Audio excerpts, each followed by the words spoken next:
ओम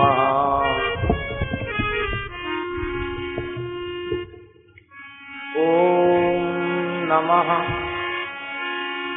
परमहंसास्वादित चरण कमल चिन्मकरन्दाय भक्तजन मानस निवासाय श्रीरामचन्द्राय वागीशायस्य वदने लक्ष्मीर्यस्य च वक्षसि यस्यास्ते हृदये संवित् तं नृसिंहमहं भजे। विश्वसर्गविसर्गादिनवलक्षणलक्षितम् श्रीकृष्णाख्यं परं धाम जगद्धाम नमामि तत्।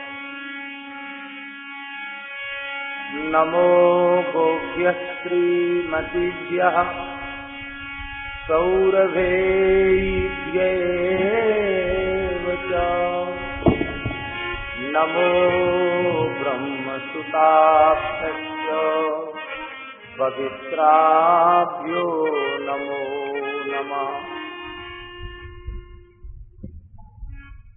प्रहलाद नारद पराशर पुंडरीक व्यासाम्बरीश शुक सौनक भीष्मदाल्यान् रुक्मांगदार्जुन वसिष्ठ विभीषणादीन् पुण्यानिमान् परम भागवतान् नमामि। वाञ्छाकल्पतरुभ्यश्च कृपा सिन्धुभ्यैव च पतितानां पावनेभ्यो वैष्णवेभ्यो नमो नमः। यत्र यत्र रघुनाथकीर्तनं तत्र तत्र कृतमस्तकाञ्जलिं बाष्पवारि परिपूर्णलोचनं मारुतिं नमत राक्षसान्तकम्।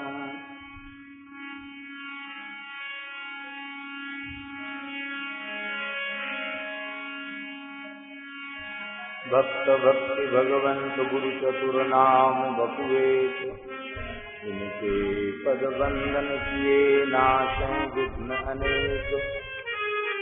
मंगल आदि विचारि रह वस्तु न और अनूप हरिजन को यश गावते हरिजन मंगल रूप।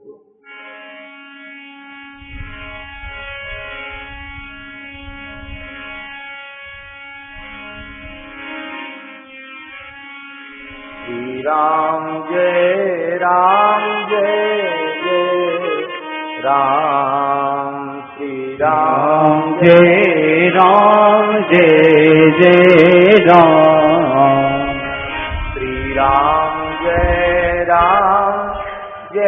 जय राम श्री राम जय जय राम श्री राम जय जय राम श्री राम जय जय राम श्री राम जय जय राम श्री राम जय जय राम श्री राम जय जय राम श्री राम जय जय राम श्री राम जय राम श्री राम जय जय राम